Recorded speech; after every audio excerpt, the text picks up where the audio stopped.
Yeah, I was really young, not quite sure how old I was, but even my older sister was out on the beach with us, and we were sort of building this whole sand village for our little action hero toys kind of thing, and we had this whole thing going on. There's a bunch of kids there, and it was the 70s, so it was totally okay to have a bunch of kids hanging out on a beach without parental supervision. It was normal at the time. Amazingly, we didn't all die, but yeah. So we're sitting there and playing, and this big dog comes out of the woods, and I should say that this was in Quebec, in case you're wondering where it was, in the Laurentians. So this big dog comes out of the woods and goes down to the lake and has a drink, and we kind of like notice it, but we're pretty busy with our action toys, and we're playing and playing, and the dog leaves and goes back up to the woods. And just as the dog is going back into the woods, my mom comes down the steps to the beach, and she goes, and we all look at her, and she said, "What was that?" We're like, "A dog." She's like, "I don't think that was a dog. That was too big to be a dog." And we're all looking at her like, "Of course it's a dog." Of course, none of us had ever seen a bear. We had no idea really what a bear looked like. And she's like, "I think it was a bear." We're looking at her like she's kind of crazy.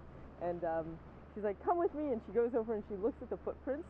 And she's just like, "Look at those footprints." And we all look at them, and well, we knew what dog prints looked like, and they didn't look like dog prints. So we agreed with her that she was right. It was a bear. So it was really cool, except for the fact that for the rest of the summer we weren't allowed to be on the beach without our parents there. But we saw a bear, and it wasn't like big and scary. It was like a big black dog. It came down, it drank, and it left. It was pretty neat. For about 16 years, I worked as a raft guide. A lot of that in doing longer trips in BC and the Yukon, and spent a lot of time camping in grizzly bear territory, black bear territory too, but saw a lot of grizzly bears in that time, and learned a lot about them, or try to learn a lot about them in order to just be safe while camping with them. But as much as I thought I knew a fair bit about bears, coming here and actually being able to watch them, you learn that you can read all sorts of stuff about bears, but the bears don't read all that, so they don't necessarily act the same. So I don't think, like 2 days ago we saw like 8 bears out in the estuary all wrestling together, different moms with different cubs all playing together, and it was like, this big party. They're all wrestling and having fun. It's like, yeah, according to the books that doesn't happen. And families mixing and playing together. It was just, I guess if they have enough food in their bellies, they're pretty friendly animals. I mean, I think most of the time that they stay pretty solitary is just because they need to feed themselves, and with all this food around, they're kind of a lot friendlier than you think. A long time ago. 20 years ago, I knew pretty much, I knew very little about bears. And I moved to this town where I moved there in the winter, so you didn't see the bears, but as soon as spring came around, all of a sudden there's bears everywhere. And, you hear a little bit about doing this and doing that, and a lot of misinformation, and, all the kinds of stuff that you would expect. And so I basically don't know very much about bears, and I see them all the time there, but it's kind of interesting that you can live so comfortably with them and know so little about them. But I guess whatever, I was 20 years old and fearless and whatever. So, but I wasn't fearless at this moment. So I'm walking to the village one day, and it was a much smaller town then. We had these little footbridges.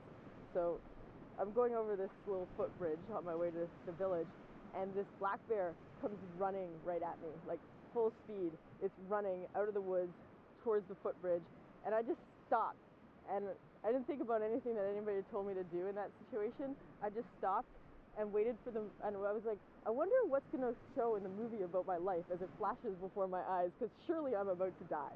I was really standing there just waiting to see what would happen, because there was no doubt in my mind that I was about to die. I'm like, there's nothing I can do to help this. This bear is running at me. It's going to kill me. It's a black bear. It doesn't matter if I stand or lie down or play dead or whatever the hell. This thing is going to kill me. So it's running right at me, and I'm standing here thinking about this, and it's summer, and I'm wearing shorts, and it's like a small bridge, and this black bear runs, comes right by me. Its fur touches my leg as it goes by, and it keeps going. And I felt at that moment both intense relief and also completely insulted, because I was just about to shit my pants. This bear, it couldn't even care less that I was there. I was I could have been a rock. It was just something that I'd have to go around. And I don't know if it was running after something or running from something, but it was on a mission that had nothing to do with me.